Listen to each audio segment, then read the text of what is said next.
Hey family, welcome back to my video. Today we will see, what if Harry Potter had elemental powers?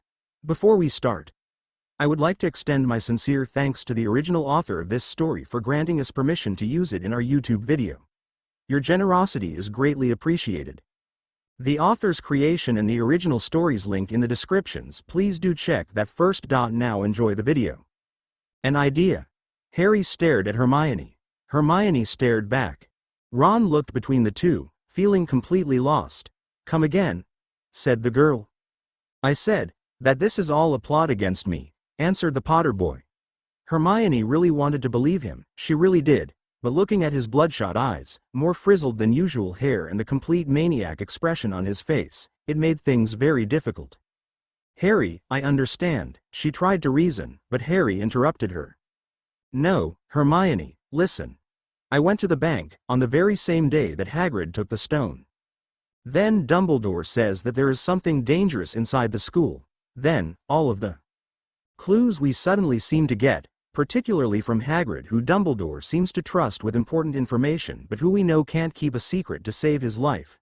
He was almost screaming by the end, because damn it, he knew he sounded like a raving lunatic. It had been getting progressively worse during the last 2 weeks after he was accidentally hit by a bludger on the head during Quidditch practice, but his thoughts were also somehow clearer.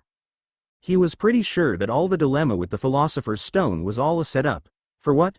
He didn't know, but he theorized that it was all some majestic plan to test him, or maybe the Slytherins were somehow making fun of him in some up grandiose way.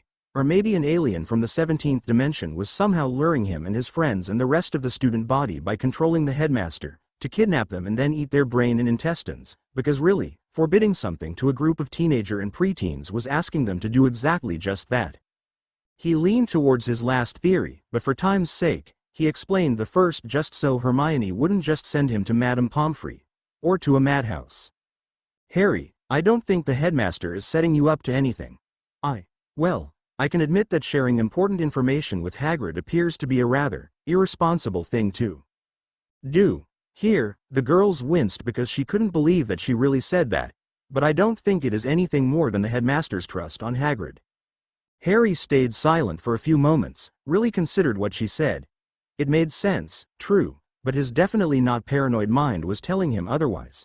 He entertained for a moment the thought of maybe bashing Hermione on the head with something heavy, like the Book of Alchemy he had been reading before this whole debacle, until she saw the light. The problem with that was that he wasn't sure how much strength he would need for that or how many times he would need to hit her so he wouldn't kill her. Nope, that was not an option. Besides, he was sure that regardless of if she saw the light, died or simply lost consciousness, she would, in principle, murder him or worse, castrate him, and he didn't want to die so young. And a virgin. And as he wasn't sure whether he liked girls or boys or both or neither, he didn't want her to cut his options just yet, literally. "You are probably right, Hermione." Lies, complete and embellished lies, coated with the acting of Harry finally relaxing a little. Thankfully, the girl hasn't picked up the art of reading minds from Snape, and Harry had mastered the art of acting to a great degree, courtesy of the Dursleys and the rest of the incompetent teachers and students who didn't notice an underfed, badly clothed little boy next to the spoiled, overweight baby whale that was his cousin. "Okay. No, Harry, no murdering thoughts. Remember the poor mother duck, though she ended up tasting delicious." Hermione looked satisfied and Harry stopped fearing for his life and his manly bits. His friend's content smile at his apparent coming into senses was thankfully lacking smugness, otherwise Harry would have used the book to hit her anyway. Harry risked a glance at Ron, but the boy shrugged with a confused look. For a moment, Harry thought that he really wished to be able to read another individual's thoughts. He mostly thought about it in jest when he said that Snape was somehow reading his thoughts, but then, maybe it wasn't too much of a stretch that there was a brand of magic that focused on reading minds. Maybe. Suddenly, almost every single individual in Wizardly Britain felt a chill run down their spine. The chapter summary: Harry meets Professor Trelawney, who decides to help him in his journey of mind magic, insanity and chaos. She also advises him to contact the king. Yeah, Eureka! Harry, a half-crazed grin on his face, celebrated his findings. Someone was going to get a dinner of steak and lobster soon. Legilimency is the art of immersing oneself inside the mind on an individual or, in the case of truly gifted users, multiple individuals. While it is wrongly considered as the art of reading minds, the truth is that legilimency is much more. The person who performs legilimency is known as legilimen. A skilled user of legilimency is able to see, obtain, absorb and understand the thoughts, emotions and the most profound psychological levels of someone else. The wizards or witches of this level of skill are able to skim the superficial thoughts of someone whose mind is unprotected and or unfocused, needing only slight visual contact. Someone of sufficient willpower is capable of throwing the legilimen out of their mind. Otherwise, the only defense against legilimency is occlumency. It is also recommended that a possible legilimen learns occlumency, as it is possible that a beginner practitioner can lose themselves inside the mind of the target. It has also been noted that practitioners who master legilimency and occlumency become much better at both due to the understanding of their own mind, as well as the mind itself. This was absolutely perfect. Apparently, while there were other methods of learning how to read minds, legilimency was much more thorough, if the most difficult and dangerous one to learn. There were so little occlumens in the first place, and only a few of them had the patience and talent to learn it. Granted, legilimency could be learned without occlumency, but Harry wasn't about to risk it. Of course, as nothing could ever be easy in the life of Harry freaking Potter, the Hogwarts library didn't have anything remotely useful for learning them. But, as he was Harry Mother Potter, the wizardly world, and Hogwarts in particular, was going to learn that nothing got in his way whenever he got something in mind. Unless that nothing happened to be Hermione, because then it would be quite something, and Harry didn't want to go against his friend because she would hit him, murder him and or castrate him, in no specific order, and he still didn't want to die, especially as a virgin. Stupid hormones. Although his newest crusade was about learning, so maybe she would be on his side. But how to go about learning an apparently forbidden sort of magic? It wasn't as if he could just hire a tutor, unless they were of the shady type. Well, that could be an option. And no, he wasn't going to bother with the legalities of this. "Oh, but what do we have here?" called a female voice. Damn it, he hadn't expected that. Someone would find him in this desolated as classroom way past where normal people usually dwelled. Harry turned to see a thin woman draped in a gauzy shawl and cloak. She had thick glasses that were so magnified and huge that Harry was sure they could burn the Black Lake if they reflected the sunlight. Her eyes looked so enormous that Harry thought they would develop their own orbit. In a way, she reminded Harry of some kind of giant insect. Or maybe, the prophesized insect invasion was already happening. That would explain so much. No, wait, the invasion wasn't supposed to happen in another 57 years, 4 months, 2 weeks and 6 days, so he still had enough time to build his fortress in Bolivar Peak, where humanity would hold their last stance for 100 years before the miracle child appeared and defeated the insects, mounting his homophobic lesbian unicorn accompanied by their sidekick, a fat but incredibly agile middle-aged man in a Batman costume with mad ninja, cooking and stakeholder skills. "What do you have there, dear?" the strange woman asked. Before Harry could come up with an excuse, the woman had already taken the book he was reading and was examining its contents. "Now, this is really interesting. Not many children your age are interested in these kinds of magic." Who are you?" Harry was trying to think of a way to get out of this. He didn't want any professor even suspecting that he wanted to learn mind arts. Scanning the room, he saw some kind of heavy metal ball, maybe if he was discreet enough. "There's no need for that, dear boy," said the woman while she put the book down. "Knocking me out and then try to wipe my memory one _t work. I am afraid, because you would wipe my mind clean and then you would leave an imprint of your magic because you are not skilled enough yet, so you would be caught anyway. Oh, and I am Sybil Trelawney, Professor of Divination of Hogwarts. Nice to meet you, Mr. Potter, even if it is 2 years before what fate had already planned." "Wait, what? Oh, yes. I can tell you this because it is not going to happen now anyway, but you weren't supposed to discover Headmaster Dumbledore's plan to catch the Dark Lord and to test your courage, much less on your own, but not even I could predict what would happen to you. Anyway, we also wouldn't have met until your 3rd year when you took my elective, which I wouldn't suggest at this point because you won _t need it." Harry looked at her as if she was a weird creature. Hypocrite, his mind supplied. "Are you out of your mind, or high?" The professor blinked. "Well, that is what I have made people believe. Dear Minerva in particular seems to think I am a fraud. She tilted her face to the side, looking at nothing in particular. Many students come to my class thinking it will be an easy grade, so I give them just that. But my apparent craziness in class actually helps the few students with the gift of the sight or such other similar talents to truly develop their abilities, and they, instinctively, learn to keep those abilities as much of a secret as possible.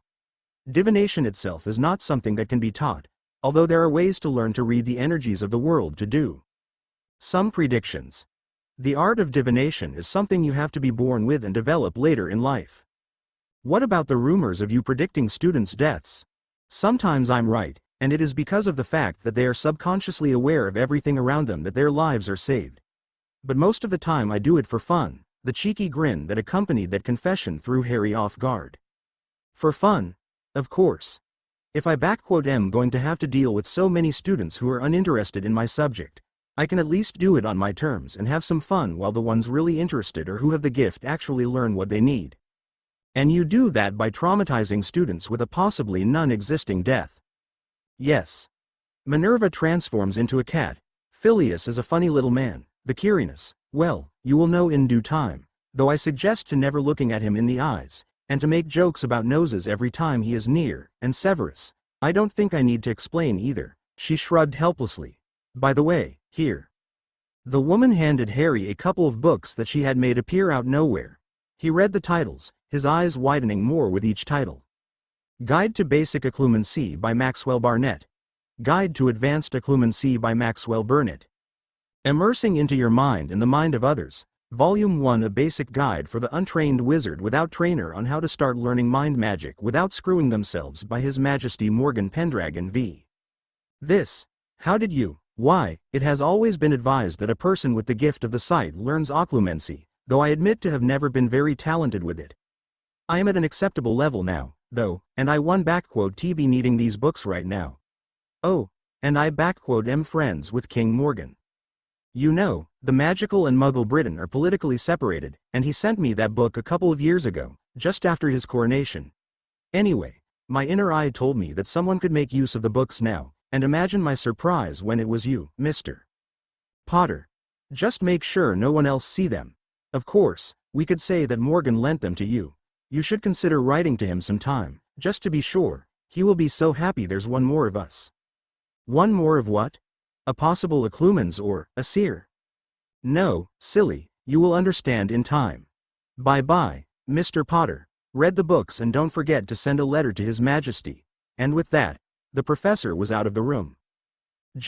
What the hell just happened? Chapter endnotes. This is a slightly different Sybil, right?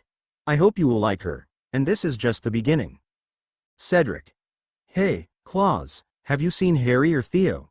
In their bedroom. I guess they are already, you know. Cedric. I got to go. Well, I have to go see this. Bye everyone. Don forget to comment. Teddy Not chapter summary. Harry received a letter from the king and meets his future husband. He also seems to be planning something. Chapter notes. Hello. Oh, guys, I can believe the reception to the story so far. I really do my best to no disappoint you all. Harry S first love interest appears in this chapter. No real romance yet, though. What a pity, but that will take some time. Harry. We are 11 here, Claus. Not that I would mind getting dirty with Teddy and Cedric right now, but you are such a pervert. Harry. Harry. I am not the one writing this. Or even imaging it. You are the old pervert.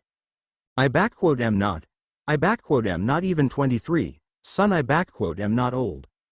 I can say much about being a pervert, but I prefer my partners, both male or female, to at least be 20. Why the hell am I even arguing? Petrificus totalis. For now, enjoy. See the end of the chapter for more notes. Harry had heeded Professor Trelawney's suggestions about reading the books, and so far he wasn't disappointed. The mental exercises that King Morgan described in his book were difficult to understand at first, but after reading the Guide to Basic Occlumency everything made so much sense. He was even able to start sorting through his memories, something he really hoped to get done soon. Too many Dursley's thoughts in his happy Hogwarts was going to ruin his mood, and he couldn't let stress make him ugly, otherwise he was going to die as an ugly duckling virgin, and that was a big no. So far he hadn't managed to speak with Professor Trelawney.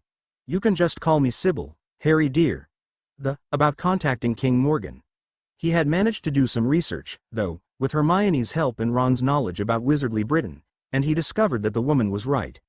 Just like their Muggles counterparts, the witches and wizards had their own political system which consisted of the noble houses, the ministries, department heads and the minister himself running the day-to-day activities, with the minister being the highest authority, although the department heads had more weight in their respective areas and the head of the Department of Magical Law and Enforcement having the authority to contradict the minister if it was necessary, which apparently was needed more often than not since Cornelius Fudge took the position.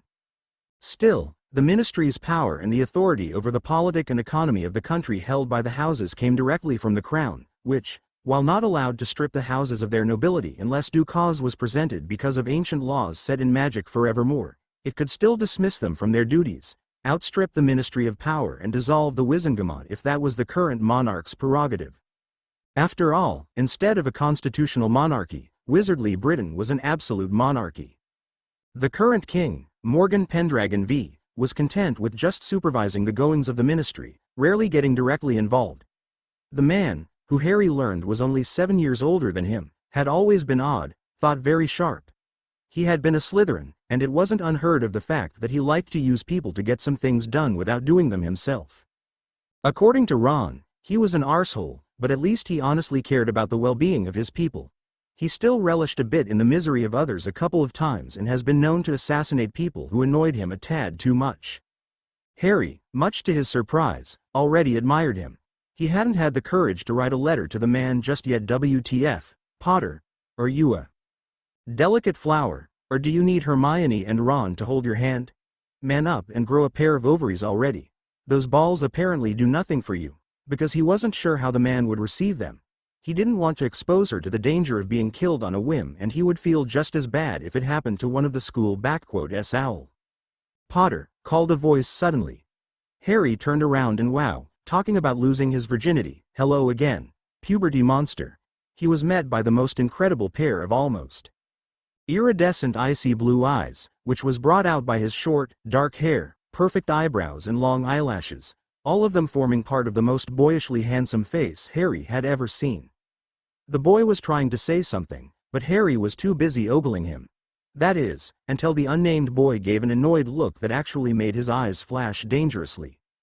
Okay, Harry, focus, you can eat him up with your eyes later. Letting out a nervous smile, he said, am sorry, would you mind repeating that? Rolling his eyes, the boy showed Harry the single black envelope he was carrying. This is for you, from M, my cousin. He explained in his own correspondence for me that Sybil spoke to him about you, and he decided to make the first move, as usual, at his prompting. Harry took the letter. For your eyes and ears only. If anyone else tries to read it they will be hit by a rather nasty curse, and if you try to tell anyone what is inside, you will sound like a banshee being marked with a burning iron. And don't try to get rid of it before reading it. My cousin will know and he will be annoyed. He turned around, being done with his task and wanting nothing more than to get some breakfast already. Harry, startled, barely reacted in time to stop him. What is your name? Raising an eyebrow, the boy answered, Theodore Not. Well, thanks Teddy, see you around. The stoic boy finally showed some emotion when his face and ears turned red, and there was a small twitch under his eyes. Don T call me that, he exclaimed before hurrying to his table. For Harry, his voice sounded more embarrassed than anything, and the young Potter had to stop himself from gushing at how adorable the other boy looked all flushed like that.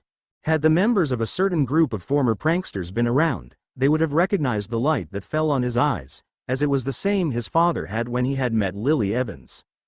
I will make him mine, future Mr. Theodore Potter Not. Oh, yes, as it was. Theodore felt a shiver run down his spine. Harry. What the hell was that? Asked an alarmed Ron. Hermione simply stared at her black-haired friend. What do you mean? He murmured while his mind was in La La Land. He is a Slytherin. Harry. Why did a Slytherin come here to speak to you? And why give you something?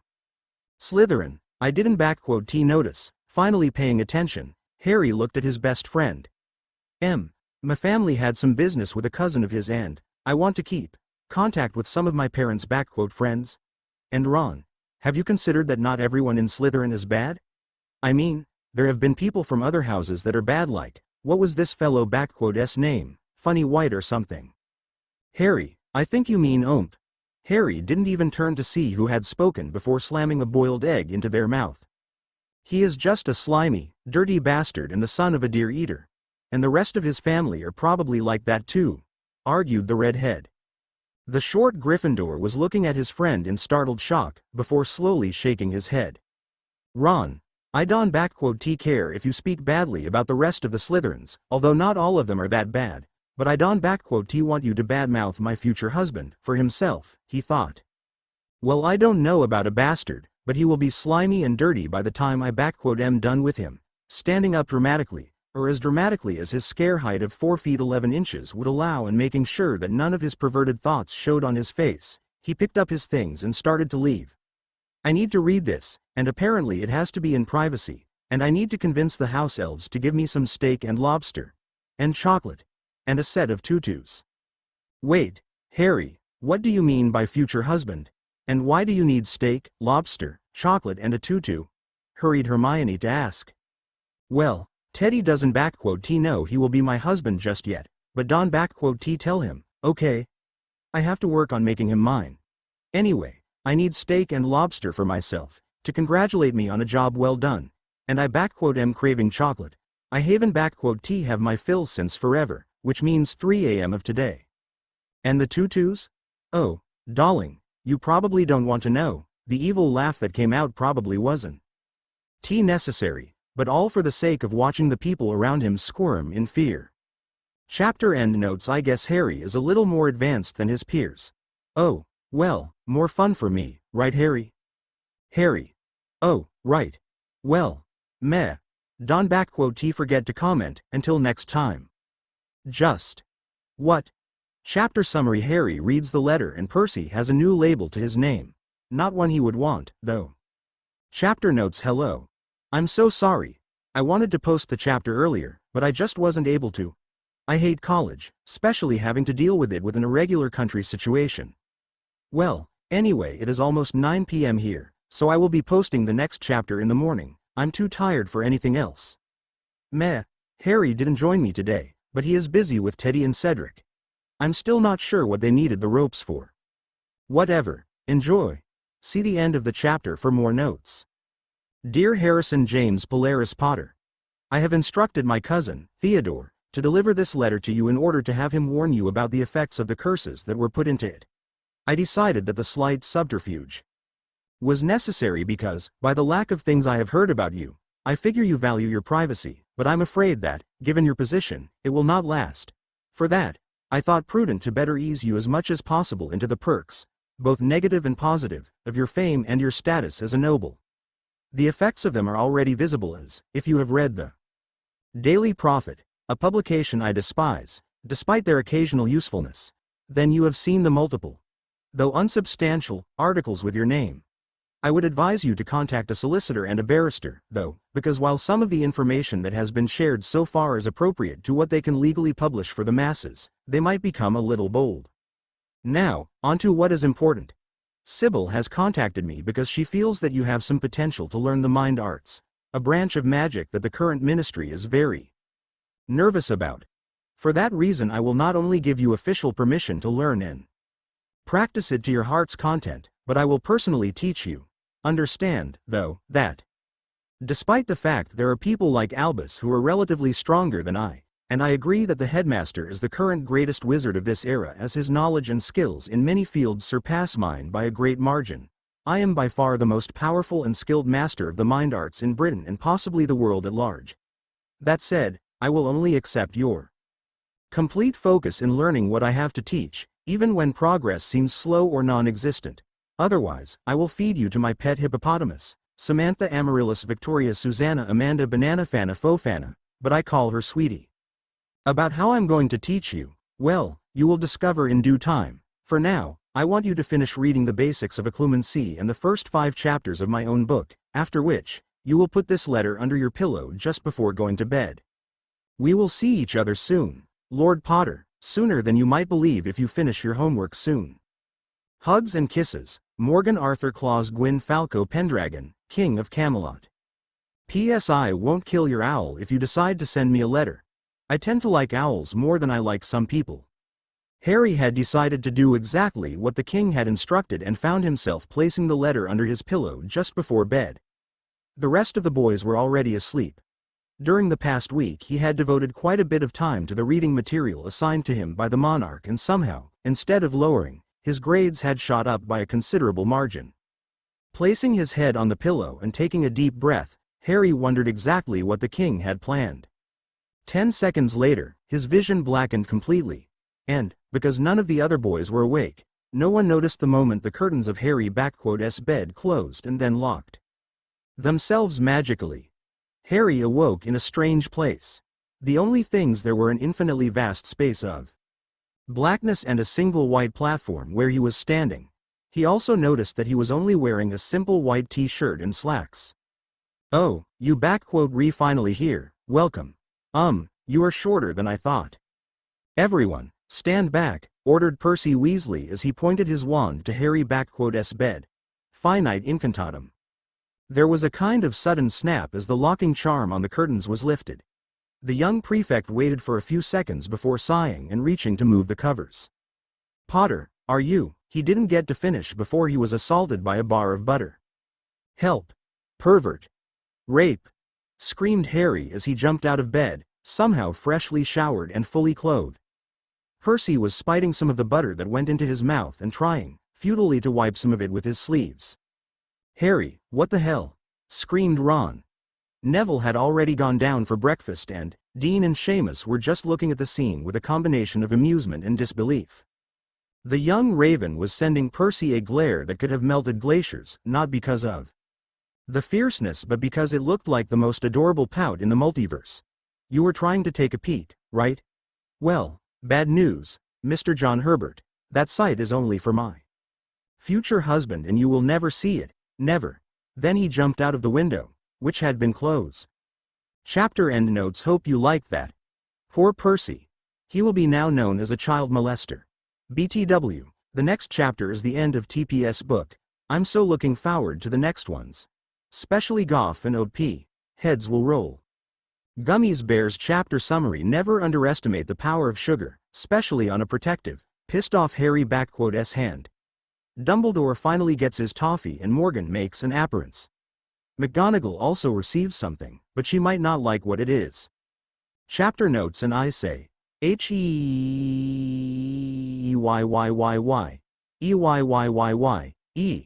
How is it going?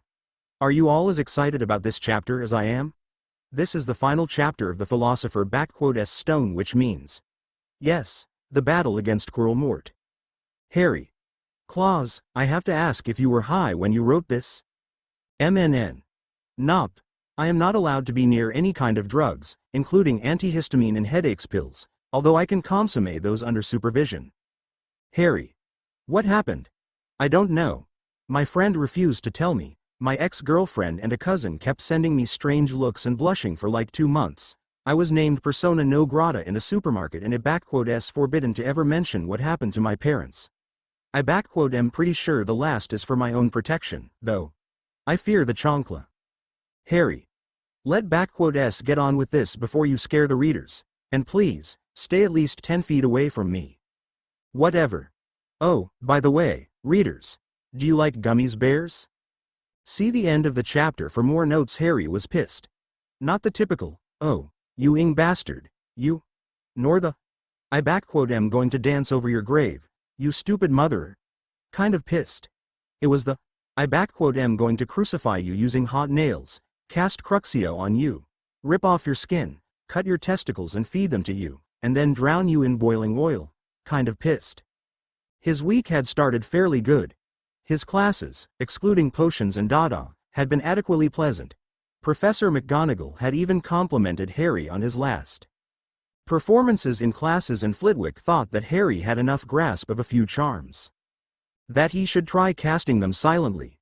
His studies of the mind arts were going exceedingly well, to the point where he could start building rudimentary defenses by the start of the next school year.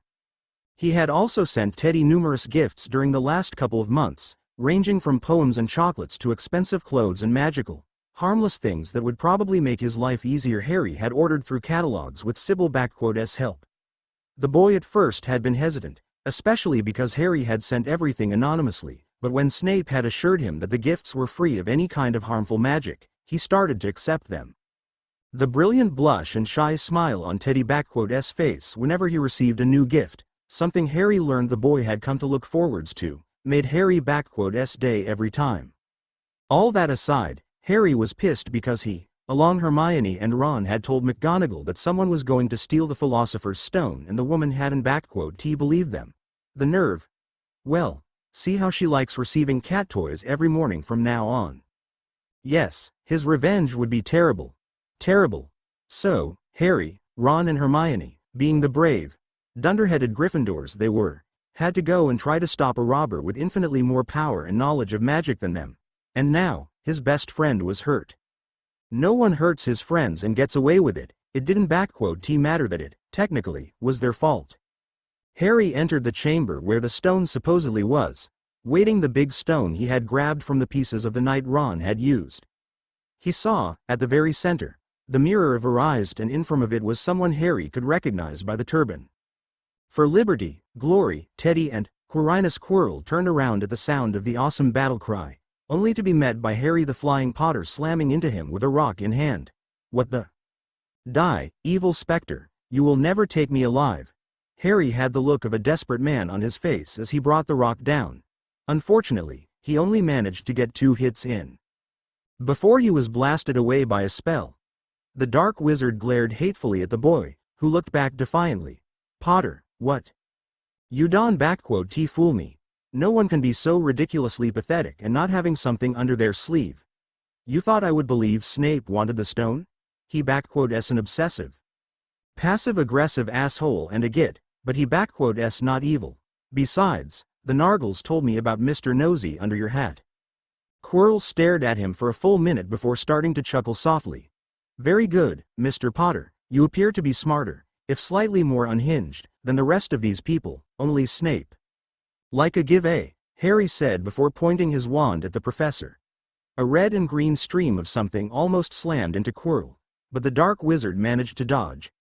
Curious about the nature of the attack, it only took him a moment to recognize the gummies bears. What the? Let me speak to the boy. But master, you don't have the strength. I have strength enough for this. Quirrell started to undo the turban around his head and Harry simply let him, needing time for his next move. The garment was off quickly and Quirrell turned around, showing the second, nose-less face that spurted out of his skull. Ah, Harry Potter. I assume you know who I am? You are, Voldemort. Exactly, Harry. Wait, what? Voldemort's answer had come as if rehearsed, so he noticed the change to his name too late. No, I am Lord Voldemort. Do you see what I have been reduced to? Forced to share a body like this. Unicorn blood can sustain me, but it won't give me my body back. Woe is me. Ignoring that, Voldemort continued.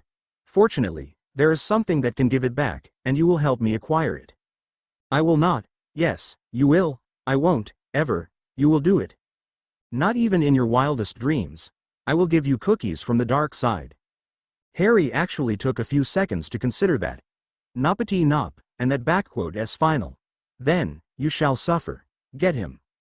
I don't think Clementina likes that idea, commented Harry, pointing at something behind them. Master. At the panic in Quirrell's voice, Voldemort turned around to see a giant, moving gummies bear before he was hit with a nose-crunching punch. Well, at least he didn't have a nose to worry about. What followed was the most epic, awe-inspiring beatdown from a gummies bear against a Dark Lord ever recorded in history. Harry and Hermione were surprised it wasn't the first or even the second. Despite being relatively light, Clementina dived down in a Meteora maneuver, keeping the pressure, then using the Gorilla Press slam, easily breaking each of Quirrell's bones. Now, taking into consideration the beatdown, the curse inflicted on Quirrell through the unicorn blood and the possession, you can imagine that his body wouldn't handle so much punishment, so he died. Harry, essentially unrepentant about killing a man, simply started to walk back to his friends, already planning how to celebrate their victory. He passed in front of the mirror, looking on as his reflection slipped the stone inside his pocket and winked him. Harry blew his reflection a kiss, making Mirror Harry blush. He didn't notice the spirit of Voldemort rushing at him until it had already passed through his body. He fainted. Harry woke up feeling slightly out of it, resting on one of the infirmary bed. The first thing or person he saw was Albus Dumbledore, who regarded him with a soft look in his twinkling eyes. Normally, Harry would have choked him with his own beard and questioned him until the old wizard spilled the beans on his plans. As it was, Albus too many names and jobs. Dumbledore better start preparing himself for Mount Harry's apocalyptic eruption, but for now, the boy would play it easy. I have to learn that, though. Hello, Harry. It is good to see you are all right. Professor, what happened? I have been told some details by your friends and I was able to use the mirror to figure out the rest, and yes, Harry, the mirror has other uses, but you don't need to know that. Quite a few of your admirers have left you some gifts. He pointed to a table nearby, which had all kind of candies and toys. Admirers. What occurred between you and Professor Quirrell has been declared a secret, so, naturally, everyone knows about it. Messrs. Fred and George Weasley tried to send you a toilet seat, but Madame Pomfrey decided to stop them. Quite an impressive bit of magic you used, Harry. One I am very curious about. How long have I been here? Asked the boy while he reached for some of the chocolate nearest him, a particular brand of expensive chocolate he knew because Morgan loved it and which was also Teddy's favorite. He opened it and broke a piece for Dumbledore. 2 days, Harry, and thank you. Thankfully you were mostly emotionally stressed and whatever toll your magic took only required some rest. It looked, mostly, that you had some exhaustion and lack of sleep to catch on to. What happened to the stone, Professor? You recovered the stone from the mirror and I took it. I had a talk with my friend Nicholas and he has agreed that it is better to destroy it. He and Perenelle have enough elixir to put their affairs in order. And they will die? Yes, but remember, for the well-organized mind, death is but the next great adventure. The old wizard let the words sink in, mentally glad when some of the depression seemed to leave Harry's face. Now, I must get going, but we can talk about the spell you used at another time. Only if you teach me that spell of twinkling eyes, Professor, said Harry with a cheeky grin. Dumbledore paused, looking utterly confused for a couple of seconds. Oh my, and then he burst out laughing. The young Potter looked at him as if he had lost his marbles, not that Harry could complain. I apologize. I used that spell many years ago and I don't even remember what for. It seems I forgot about it and it has been there for more than 5 decades. Harry looked at him in complete disbelief. I don't know what you usually have, Professor, but I don't think I want any. The headmaster chuckled and began to walk away when something caught his eye. Oh, Bertie bought s. Would you mind if I took some, Harry? It s all right, Professor. In my youth I had the misfortune of eating a vomit-flavored one and I lost my liking for them, but I guess I could do with a nice toffee. He popped it into his mouth, his eyes widening in delight. Oh, toffee indeed. Shaking his head, he headed to the door, but not before saying, you have another visitor, Harry, so make most of the time you will have, and then he finally walked out. He doesn't change, it seems, commented a voice just besides Harry. The boy wasn't actually surprised by it, nor was he surprised when a young man appeared sitting on the side his bed. Harry looked at him, this one being the first time he saw King Morgan in person outside of their regular meetings inside their mindscape. He was handsome and somewhat exotic looking, with his skin tanned and his features on the right side of delicate and aristocratic. His hair was short on the sides and back, slightly long on top and slicked back, starting as a deep blue on the roots and lightening to almost white near the tips. His eyes were a deep purple that regarded Harry with an intense gaze for a few moments before he looked at the door. Master, what? Wait a moment, Harry, for what? You wait for it and listen. After what felt like centuries, but it couldn't have been more than 2 seconds, Harry heard it. Oh, Albus, I was just coming to ask about Mr. Potter. He is all right, Minerva, but some privacy might be needed. He just went back to sleep. He gave me these beans before that, though, if you want one. No, thank you, Albus. I am glad Mr. Potter is gads, Albus. You just puked on me. I am sorry, my dear ***. Albus, slap. Meanwhile, Harry and Morgan were laughing so hard it hurt. For the boy, this was probably one of the instances in which he felt a real feel of contentment. Part of it was, probably, Morgan using their master-apprentice bond to channel some positive emotions into the boy. I just wanted to check up on you, Harry. Something felt off through our bond and I wanted to make sure you were all right. Didn't you want to keep it a secret for now, though? Morgan rolled his eyes and flicked Harry on the forehead. That's you, idiot. I don't care. Anyway, it isn't as if anyone other than you and Theo will remember I visited after I'm gone. I made sure of it. Anyway, I have to leave. Duty calls. He actually didn't have anything to do that could be considered urgent, but he saw Harry yawning, which meant that there was some tiredness still left on his system. With a gentleness reserved for only a few, he pushed the younger boy back until he was laid back on the bed and then ruffled his hair. I will pick you up on the train station. As I said, you will not live with those horrid people any longer. Harry wanted to say that he didn't want to sleep anymore, but he felt a pulse in his mind that forcibly but not unpleasantly made him very drowsy. Night, Harry, just rest as much as you need. Chapter end notes. So, liked it? Hate it? Are you dying laughing or because it was bad? Tell me, your kudos and bookmarkings are great, but if you take 2 minutes to comment it would mean the world for me. By the way, I like both Dumbledore and McGonagall, I just have a twisted sense of humor. Sidon think this is bashing. I also hope you liked Morgan. Dumbledore knew he was there, but he won remember Morgan was in the castle by the time he leaves. Powerful mind magic is probably the most dangerous weapon after the killing curse. Anyway, tell me what you think of this all, please. Oh, and I won have a new chapter for at least a week. I am rather busy right now. I am afraid. Summer begins. Chapter summary. The beginning of summer shows Harry that just because he is out of Hogwarts, it doesn't mean that magic has to wait. He also learns that ostriches are the vehicle of the future. Chapter notes. Hello, everyone. I know I promise I wouldn't take more than 10 days to finish this chapter and I am sorry, but I was pretty busy and I also had to deal with some other depressing issues. I am not over it. But I am not the kind of individual who let depression take the best of me. Harry. About the only thing I can respect about you. Thank you. By the way, I prepared you a gift. Happy belated birthday. Pulls rope. A curtain opens showing Theo and Cedric on a big bed. Cedric is tied up shibari style and his legs were open, displaying the goods for all the world to see, and his back was resting on Theo's chest. Theo only had tight boxer briefs on. One of his hands was playing with one of Cedric's nipple and the other held his head firmly. Theo's mouth were devouring Cedric's lips, but then they turned to look hungrily at Harry. Harry. Well, what are you waiting for? Go get them, lion. Harry. I love you, and runs off to his lovers and then closes the curtains. Well, since he is busy, why don't you guys get busy yourselves by reading? See the end of the chapter for more notes. There you are, said the voice of Harry beluga uncle.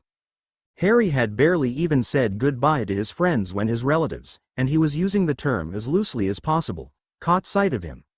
The humongous man took Harry by the arm with a bruising grip, dragging him back to where Petunia and Dudley were waiting. I can believe we had to make the time just to pick you up, boy, murmured the woman, low enough so she wouldn't be heard by the people around. When we get home you better believe that we are locking all those freaky things. We won't let our house be polluted by freakishness. A low chuckle resounded around the four people, and it was then that they noticed that everything and everyone around had suddenly become still. The noises were gone and the background had turned completely gray. I don't believe that will be necessary. From behind them, Morgan appeared, materializing from thin air. His expression was relaxed at first, and almost content if not slightly vicious. Smile gracing his face, but that changed when he saw the tight grip Vernon had on Harry's arm.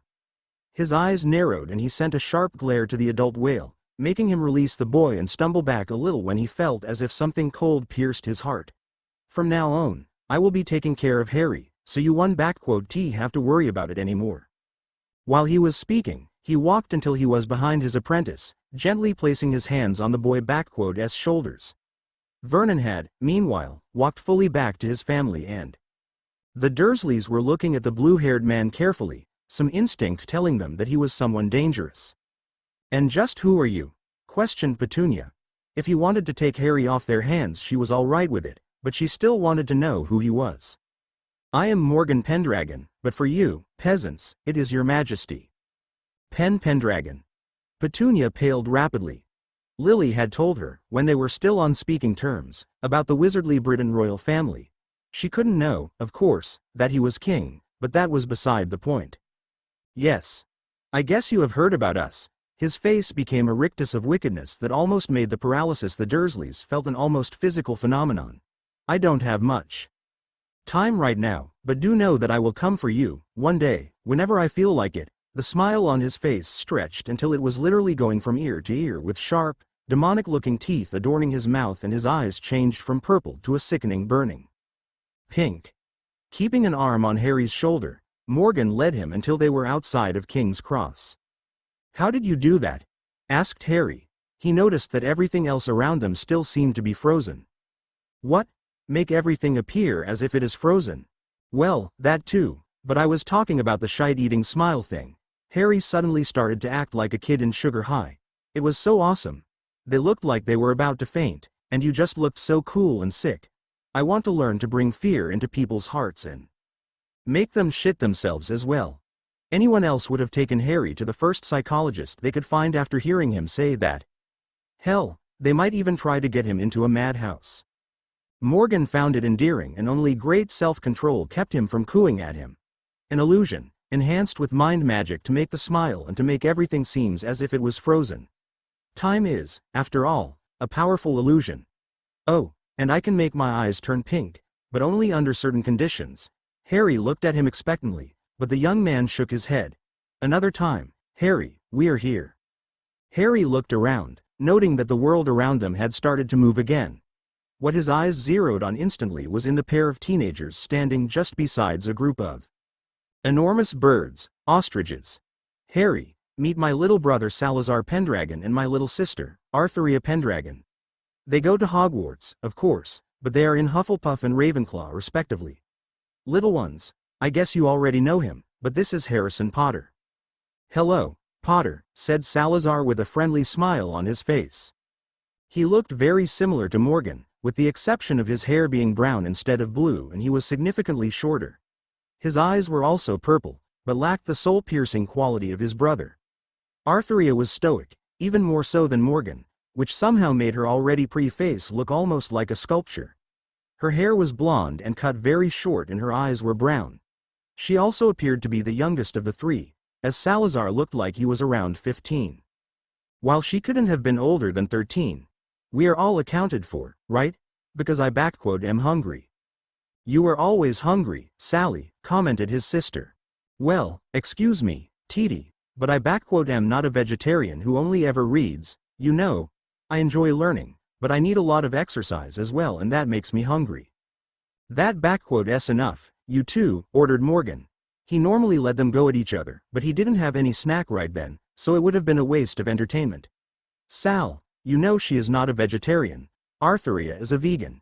A very healthy way of life. Learn the difference already." He saw the girl was starting to smirk slightly, but she wouldn't leave this one unscathed. "And Artheria, I have always told you that you need to leave the books aside every now and then. I normally wouldn't mind if you prefer to spend your life as an erudite, but you are a princess and you have social responsibilities, so you must work on your social skills. And you need exercise, too, something that you should know with how much you read." The girl didn't show any other reaction aside from deviating her eyes, but Morgan knew she was embarrassed. "And we are just missing one more person, because Theo decided to visit his brother before coming home with us, and the other should be arriving just now." Everyone turned to see who they recognized as Sybil Trelawney, but she looked very different. Instead of her usual disarranged robes and messy hair, she was wearing a dark blue summer coat over a white dress, a white-rimmed dark blue summer hat and matching boots. Her hair was curly in a reminiscent manner of Farrah Fawcett, and her glasses were changed for something more elegant in copper color. "Hello, everyone." "Professor Trelawney," exclaimed Salazar. "Hello, Professor, you look nice," greeted Harry. He couldn't believe Sybil looked so good. If he had more appreciation for the female anatomy, he might have blushed, but as it was, the Divination Professor didn't need any more male attention than what she was already receiving. "Oh, Harry dear, I told you to call me Sybil, especially now that we are not in school." Session. Her voice was sweet, but something in her tone sent a clear message. "Obey, you lowly male, or I will take away your capacity for reproduction." Harry, as any wise man should, treasured his manly bits enough to understand that he was better off obeying. "Well, if we all are ready." Morgan looked around, ready to mount one of the ostriches, but Harry stopped him. "We can just ride the ostriches like this." "What do you mean, Potter?" asked Salazar. "I mean, I know is a little weird that s. Morgan fault. Titi and I are not that strange, but they are trained and magically charmed, so it is safe." Harry just looked at him as if he had grown a second head and then shocked his head. "No, I mean, riding an ostrich is amazing enough, but we don't look dashing enough. Master and Sybil are fine." Morgan looked at his long-sleeved mesh over a black tank top, blue-gray scarf, tight blue jeans and brown boots, and gave him a thumbs up. "But Artheria, you and I, we look boring." The pair of siblings looked at each other nervously, fearing the worst. "I want a tuxedo. And a corsair hat." The looks that Salazar and Artheria exchanged were of horror this time, before they alternatively looked between their brother and Harry. "Not another one, please, not another one. I am not that bad, am I?" murmured Morgan at Sybil. "You are." Hermione was sitting in the back of her parent s car, a little annoyed with the crowded traffic, but otherwise happy to see her parents after so long and excited to tell them everything she could about the amazing years she had. She was, of course, going to omit telling them about some of the most exciting things that happened, but she wasn't going to lie. She did tell them about her adventure with the troll and how Ron and Harry had saved her, marking the start of the friendship, but the Grangers were happy enough about her having friends to let the other things slide. "Well, it seems you made very interesting friends, Hermione. I am very happy for you," said her mum. "You will have to introduce us to these nice boys." "Yeah, boys," murmured her dad. "Oh, come on, Dan. They're only 11, 12 at most." "She is right, Dad," assured Hermione. She was mature enough to understand her father s mood. "Ron is too immature, anyway, and Harry is, well." "What is it, dear?" asked Mel. Her daughter rarely hesitated to say anything unless she was really unsure on how to tell it. "Well, Harry is, he is, beyond mundane comprehension." To be honest, Hermione s expression was something akin a point around odd but disturbed admiration. "But Ron and I know when he is serious, or we can often figure it out, anyway. There was this boy Harry declared as his future husband, and he was pretty serious about it too." "Another boy? His future husband?" Dan was, understandably, a little perplexed. "Yes. Equalitary marriage is legal in the wizardly world. An older student told me that it was made legal around 500 years ago, because the Queen back then they still have a completely different government with an absolute monarchy system felt that there were more important things to worry about than who they decided to spend the rest of their lives with as long as it was consented. Many wizards and witches are not Christians, or they follow many different religions, so marriage there has less to do with spiritual or religious duties than with civil rights." "That s rather advanced and very revolutionary of them," commented Mel, and her husband nodded. "What I am curious about is that you mean when you say he is beyond mundane comprehension." "Oh, well, there was this." "What is that?" Hermione interrupted herself when she saw something coming closer through the rear-view mirror. She and her parents turned to watch, recognizing the enormous bird that was coming toward them, running through the cars and jumping over them. But more than that, they were looking at the person riding on top of the ostrich. Hermione realized who the person was almost instantly, and she couldn't stop herself from drawing her head out of the window and yelling, "Harrison James Potter, what do you think you are doing? At least wear a helmet." Huffing, she sat back and then looked at her parents, who eyed her astonished. "See what I mean? You sound as if you were used to it, Hermione, after seducing the giant squid. Forcing a poltergeist to marry a cat which, somehow, is legal, forcing half of the school to perform a medley of songs including classical ballets and Bohemian Rhapsody, by the way. I never expected that Draco Malfoy could do fouette turns or pirouettes as elegantly and effortless as he did while screaming at the tops of his lungs, spelling everyone s robes into rainbow colors and heading a pride parade along with Professor Dumbledore through Hogsmeade. Well, you can guess I have had to get used to some of it. Both Doctors Granger were staring at their daughter in absolute shock, wondering exactly what kind of school they had sent her to. Vernon, Petunia and Dudley Dursley arrived home after a big dinner, which they had used in order to try to forget what happened at King Cross Station. It was undoubtable that would never forget the demonic face that had threatened them with retribution, but they wanted to escape from it as much as they could. Petunia went to the kitchen to get herself a glass of wine, and she also readied one of whiskey for her husband. Meanwhile, Vernon and Dudley settled in front of the TV. The Beluga Man was in the process of searching for some movie when he decided to stop on the news channel, as it was transmitting a special report.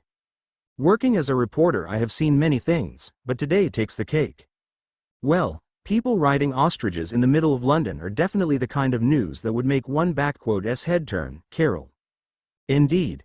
My husband was there when it happened, and he said it was the oddest thing to see. There were a few complaints from animal protection, but they have come to nothing. The people riding them haven't been identified, and apparently, technically speaking, they didn't break any law. We will now transmit footage taken by a few reporters we had in the areas where the riders were witnessed. The first video showed a rather attractive woman in a white dress. If the situation itself wasn't weird enough, when the video was repeated in slow motion, it was clear she was elegantly drinking tea from a fine china cup. In the second video, a familiar blue-haired man clearly looked at the camera and winked, lifting his shirt to show off his well-defined abs and chest, and the tattoos on his hip, a couple of inches under his right nipple and under his collarbone. The last video showed a black-haired boy they knew all too well using a red tuxedo. On his head was a helmet and over it a corsair hat, and he was holding a flag of the UK. His ostrich, somehow, had a red and blue mohawk. Pet suppers in Hogwarts during the summer were usually quiet affairs. Unless their rivalry or their differences of opinions clashed, even Minerva McGonagall and Severus Snape could keep their talks in acceptable levels of politeness. It was also usual for the professors to share their knowledge about magic, and had Hermione been present to hear then, she would have collapsed at the sheer number of things she would have learned in just half an hour. That night, however, wasn't one of those nights.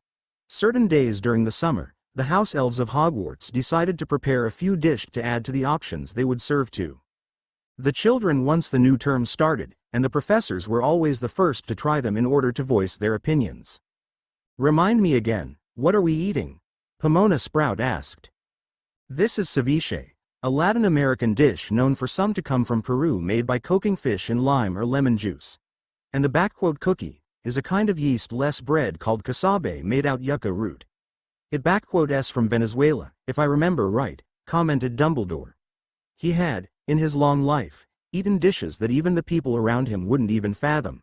I believe a student asked the elves to see if they could prepare some exotic dishes and gave them the recipes.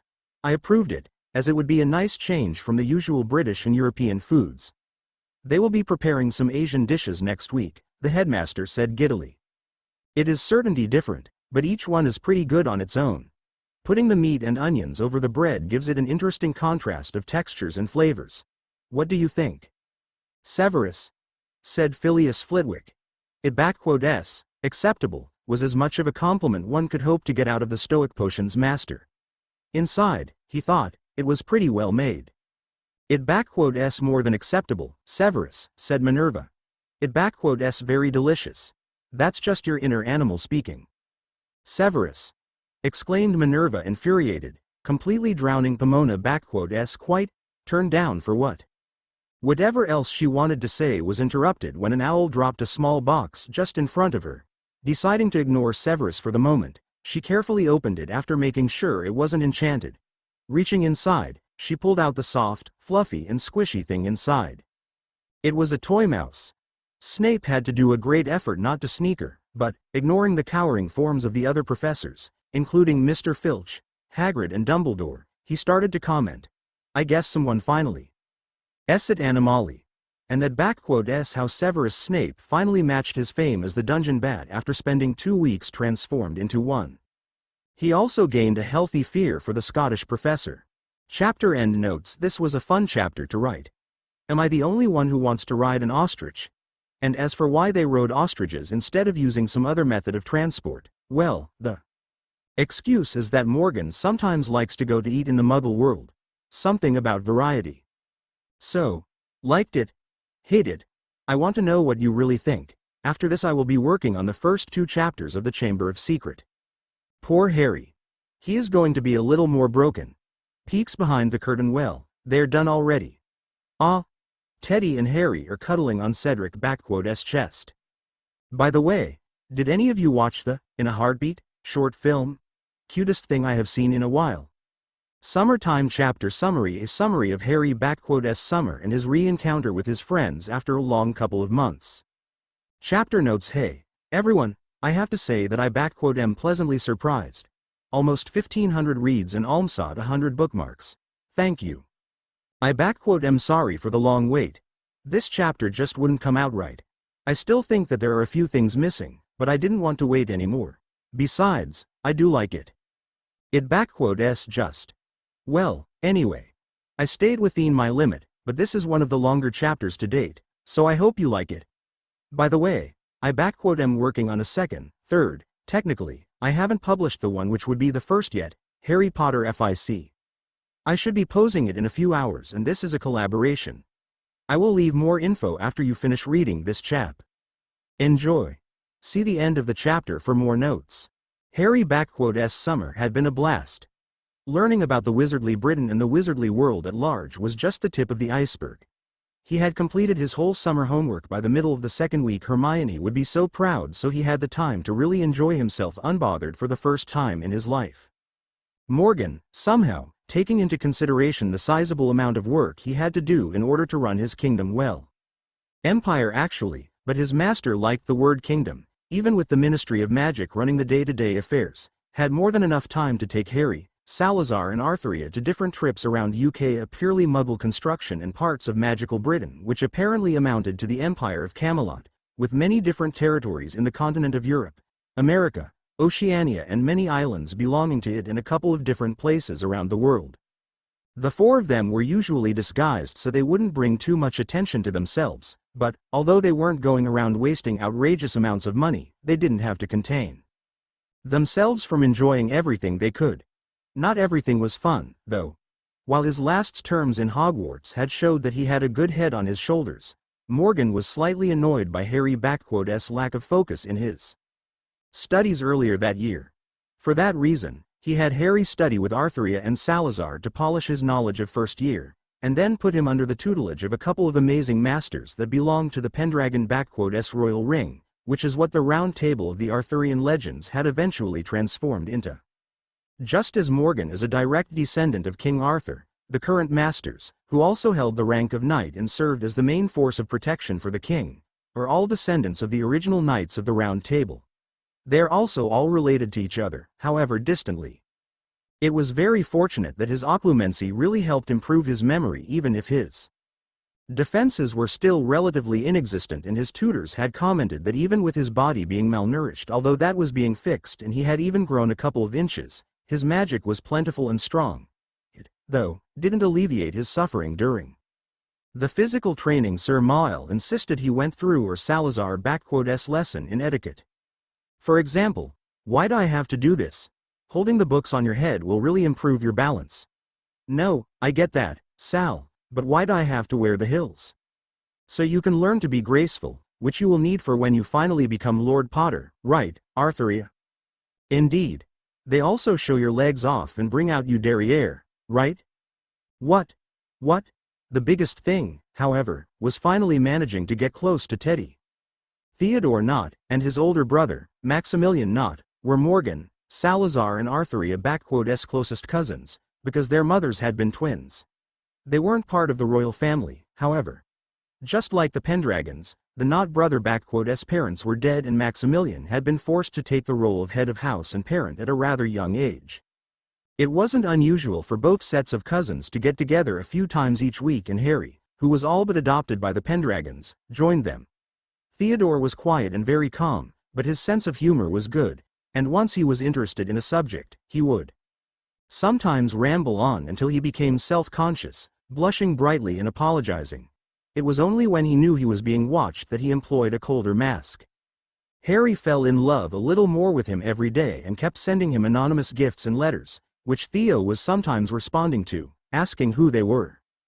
Harry couldn't wait until the day his Teddy wouldn't be able to handle the curiosity any longer and would demand to know who was making him fall in love, and the Harry would reveal himself, and they would finally kiss, hold hands, cuddle, and then Harry would slam Teddy against the wall and, knock knock, who is it? Puberty rearing its head with a daily dose of testosterone. Ehem, still, there was something that annoyed Harry very slightly, just enough that he beat the shit out of the other soldiers and night trainees with years of experience on him just that morning. To let things out, you know? It was almost time for him to go buy his supplies for the new school year and he hadn't received a single letter from his friends. Not one, nothing, nil, zero, nada. Like, excuse him, they went to life-bonding adventures, experienced almost death together, sumo fought each other on daily basis in school, and he was even going to ask Ron to be his best man in his wedding with Teddy and Hermione to be the godmother of their first child. If they didn't want to be friends anymore, they should have sent him a letter anyway. Pop, eeps, squeaked a small, strangely adorable creature when he found himself on the wrong side of Harry's wand. Who are you? Asked Harry. He was well aware of the existence of house elves, but he knew this one didn't belong to the Pendragons, as their elves were very well taken care of and all of them used some clothing in any shade of purple. I is Dobby, Harry Potter sir. I is sorry if Harry Potter sir was startled. I wasn't startled, murmured Harry, not acknowledging the not too manly squeak he had released when the creature had first appeared. But I heard it. You heard nothing. He definitely didn't have a butcher knife in his hand and his expression wasn't that of a deranged murderer. Nope, no sir. I am sorry, Harry Potter sir, Dobby didn't meant to insult you, please, forgive Dobby. Calming down, because the elf was too adorably pitiful, Harry decided to let it go. Very well. Now, what do you want, Dobby? I have a session with Master and then I have to prepare the speech I am going to yell to some people. Dobby has come to tell Harry Potter sir can ts go back to Hogwarts or he will be in danger. The little creature was hysterical enough that Harry knew he was serious. What do you mean? What danger? There is a plot in Hogwarts and dangerous things is going to happen. Harry stared at Dobby for a moment, but he just shook his head. I have to go back to Hogwarts. As much as I love it here, Hogwarts is my first home. Even when Harry Potter's friends haven't sent him a single letter, and you know that, how? It seemed to click to Dobby that he shouldn't have said that. Somewhere in Scotland, Hagrid sneezed. Harry Potter sir must not get mad at Dobby. I think I just figured it all out, and I am already planning your death, but continue. Dobby took Harry Potter's letters from his friends because Dobby thought that Harry Potter wouldn't want to go back to Hogwarts if he thought his friends didn't want to see him. Dobby, I am going to give you 3 seconds to run. 1, 2, Harry Potter sir. 3. Eeps. Dobby barely managed to move out of the way from being decapitated by an axe. The rest of the afternoon was spent by Harry chasing the house elf and with the soldiers scurrying to escape as soon as they saw Harry running toward them with a deadly weapon in hand and a demented look of murder in his face. For a couple of days, Morgan had to wonder why a third of his army would hide at the mere sight of Harry, only to spend around 2 hours laughing until his stomach hurt too much to even consider standing up once he discovered the reason. Octal 0 octal 0 octal 0 octal 0 octal 0 octal 0 octal 0 octal 0 octal 0 octal 0 octal 0 octal 0. Apparently Harry hadn't been the only one who had been worried by the lack of responses, and he made sure to tell his friends exactly what had happened, without mentioning that he had been staying with the Pendragons. Luckily, depending on your view, he had gone to the Burrow, the Weasley family home, the morning before Ron and the twins executed a plan to rescue Harry from his family, who supposedly had him caged. Had Harry known the plan included blowing up their door with a howitzer and then rush in, take Harry after forcing him to wear a Blue Prince costume because Harry would murder them if they tried to get him into a dress and escape in a miniature copy of Herbie while fireworks exploded behind them, he would have gone later. He simply told Hermione when they saw her in Diagon Alley. Harry had told them that he had found some long-lost family and he had spent the summer with them, which wasn't a complete lie, because a few Potters had married into the Pendragon family, although Harry wasn't directly related to them. He also related a few of his adventures of the last couple of months, including his visit to the still intact Magical Library of Alexandria. Hermione was so jealous, his run-in with the Irish national Quidditch team and how he managed to help them escape from fans by disguising as mariachis. According to Morgan, Harry had some serious talent for music and Spanish, sneaking into the Cirque du Soleil by accident and somehow being able to perform for a whole week without being discovered before managing to escape, and that was only during the first 3 weeks. A quick trip to Gringotts, which had Harry retrieving a collection of papers from the goblins, since he already had more than enough money to buy his supplies, 10 times over, and the trio was happily munching on some chocolates Harry bought while walking to Flourish and Blots. They were near when they saw a conglomeration of people, mostly women, in a display that almost made Harry think that the Messiah had come to Earth. "Oh Merlin!" exclaimed Hermione. "S. Gilderoy Lockhart. Damn it." Harry knew the man from Arthuria, who wasn't a fan.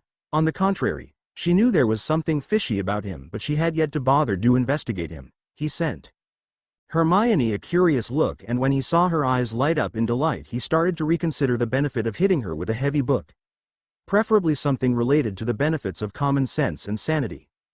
"Dear Kettle, I have been considering this for a long time, and I think the moment to tell you this has come.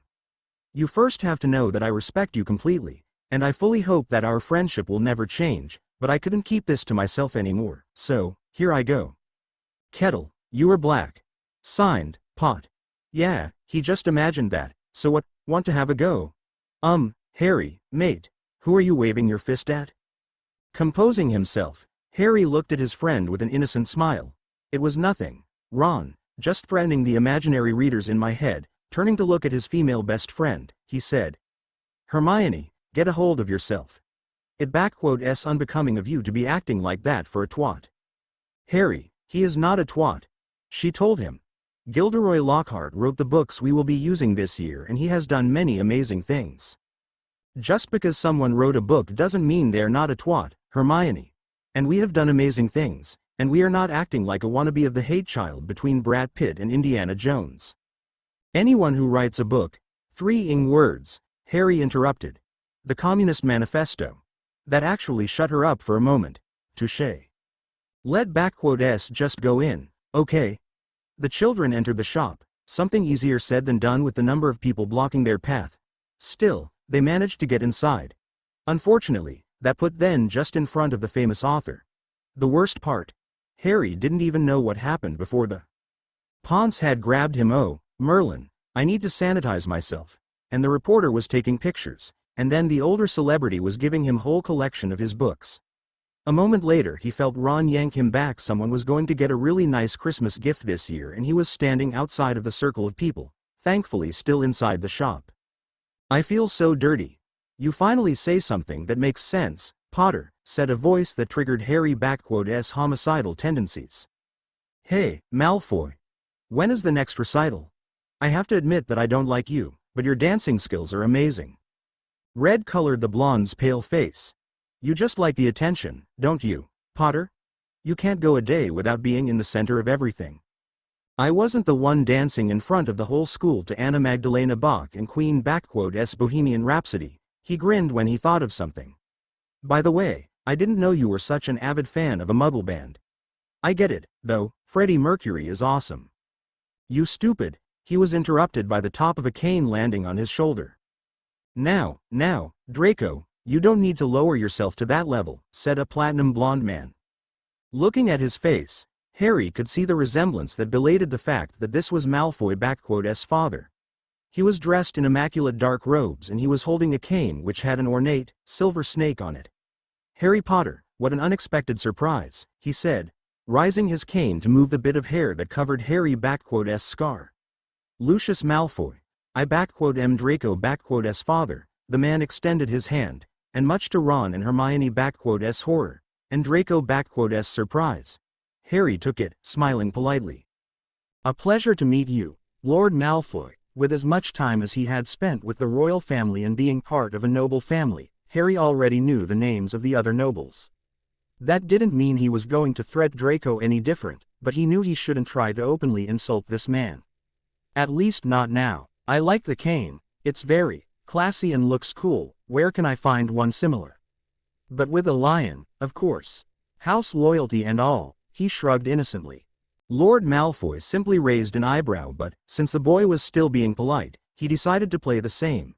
It was a custom job, made in Twilfit and Tattings. I could always recommend you as a possible client. That would be nice, thank you. Oh, children, I have been looking for you, said Arthur Weasley as he came into view. We're done here, so we can. His eyes finally landed on the other man. Malfoy, he greeted coldly. Weasley, came the sneered reply. Hey, Mr. Weasley. Lord Malfoy was just telling me where I could find a cane similar to his.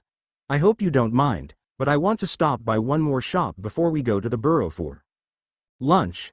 Harry had decided to act quickly in order to evade a confrontation, knowing that whatever happened wouldn't be pretty. Let S go. Taking a hold of Mr. Weasley and Ginny, who had come behind him and ignoring her reddening face, he pulled them out of the shop. He would have to come later, but at least they had their school books. Bye, Lord Malfoy. He didn't wait for a response, but, thanks to his studies with Morgan, he managed to recognize the slight irritation and surprise on his face, the calculative pose and the very vague level of amusement present in Lucius' eyes. He would have to ask Master more about that man. In the meantime, he really wanted to buy his own cane. Maybe he could drag Teddy. He and his brother were due to a visit in a couple of days. Chapter end notes. Did you like it, then? I really hope you did. Tell me if there are any mistakes or whatever, or simply comment. I love to hear, read, from you. Anyway, about the other FIC, which I am working on with Ben and it essay rewriting. Because I love them, of the series since the beginning from Cedric S point of view, of course, it S and AU, where Harry didn't grow up with the Dursleys and Cedric will have a crush on Harry from the start, even if he doesn't recognize it and tries to deny it at first. Also, this Harry is a little different from the original Harry and will pick it up pretty quickly and tease Cedric about it before returning his feelings. Cedric doesn't die. Of course. Anyone also thinks that if he hadn't he died, Harry and Cedric could have been a couple? Anyway, if you are interested, just stay tuned and I will upload the first chapter soon enough. Bye everyone, I'll try to get the next chapter done as quickly as possible. 2 Walls Chapter Summary. The wall to platform 9 3/4 had been sealed off, but it opens the door for another wall to be broken. Chapter notes. Hey guys and gals. How's it going? I'm sorry about taking so long with this chapter.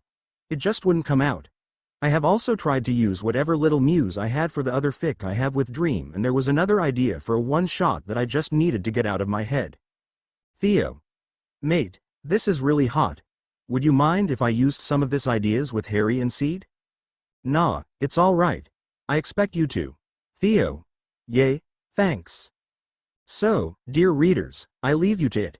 See the end of the chapter for more notes. Are you kids alright? A man asked the 2 boys and 1 girl that had unexplainably crashed into a wall. Harry was the first to put his mind together. There wasn't much that could still be held together but still, and sent the man a dazzling smile. We alright, sir. My friend Hermione lost control of her car and Ron tried to stop her and they went crashing. I see, but why did you crash against the wall after they were on the floor? I felt left out. The man sent Harry a weird look and then started to back away slowly before running off. Peeved, wimp, turning to look at his friends, who had already recovered slightly. Are you 2 alright? Yeah, but Harry, why did you slam against the wall after us?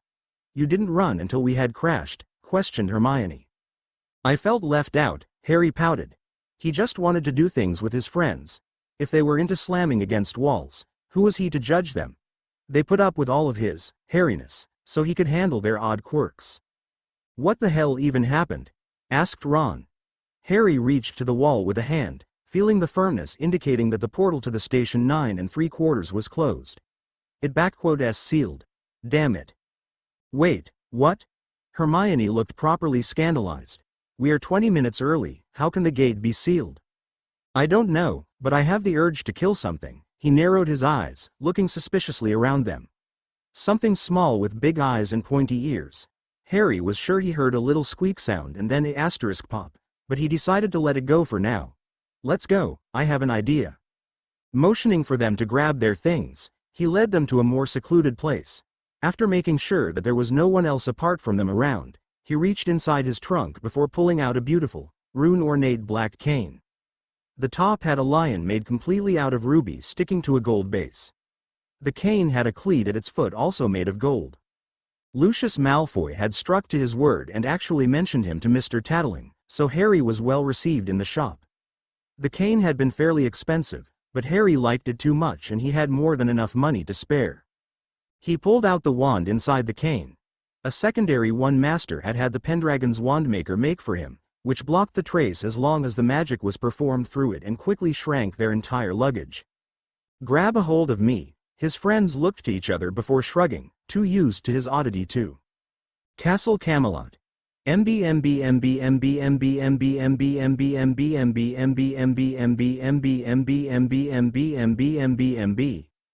The importation of mandrakes of this year is finished and we will proceed with the transplanting in 2 days. They should be ready for harvesting in a few months. What is the status of the potions? The potions will last for a couple of months, and there are enough of them for when we start training the new trainees of your army, Your Majesty. The ingredients from last year will hold for a couple of weeks, and we can use them before their expiration to make more potions. Even then, we have plenty of belladonna and many more ingredients and many other potions available. Be that as it may, the production of mandrake last year was poor, so make sure the same mistakes are not repeated. We don't want to have to move back the poisons training of our army again, Sir Anton. Yes, Your Majesty. I apologize once again for my past erring. Morgan simply nodded and moved on. What is the potential of our new recruits, Sir Mael? The young knight smiled sheepishly at his king. The numbers have dropped again this year. This time we only received around 50 new ones. And while they have potential, it is clear that their education is, annoyingly incomplete and rather obsolete, but nothing that we won. Be able to correct. If I may, Your Majesty, cut in Sir Callahan. Only the students of Hogwarts seem to have an adequate level of education, and even then, they just barely pass the requirement to become a soldier or a knight. Morgan hummed, clearly displeased with the information. At least for the knights, who had long since learned to read his mood. Anyone else would have pegged him as indifferent. What are your thoughts, Dame Teresa? One of the 4 females to currently hold a position in the circle, but certainly not the first or last, closed her eyes in thought for a few seconds. I believe we have ignored the situation for too long. After the death of your father, Your Majesty, and the end of the war against Voldemort, your decision was to change the standards of the schools in order to lower the tension as a result. I suppose the ministry simply let things get out of hand. And with the ministry assuming a higher level of control until your coronation, even if they still served at your pleasure, it didn't help matters. The lack of trustworthy, capable members of the high nobles complicated things as well. Morgan was about to say something but he stopped himself, raising a hand to tell the knights to keep quiet. A second later, a group of children landed a couple of feet to his right. Harry was a little more used to portkeys, so he was able to land on his feet and only felt a slight disorientation. Hermione landed on her behind, taking deep breaths in order to try to control her nausea. Ron didn't have enough control and he was already puking all over the floor. Harry looked up at his master, ready to greet him happily, but through their bond he felt his displeasure. The dull magenta eyes, opposed to the usual cool purple ones he was used to associating with the young king, told him that he was in big trouble.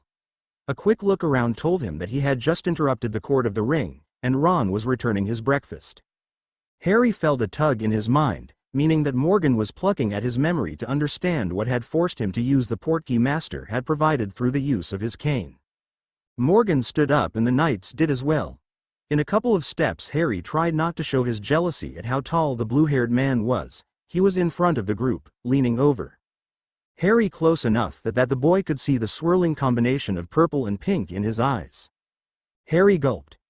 You are lucky we feel forgiving enough towards you. But next time you interrupt a meeting without a more important reason, you had better prepare some spiritual lube, is that understood? Harry risked a glance toward the knights, but they all sent him a pitting look.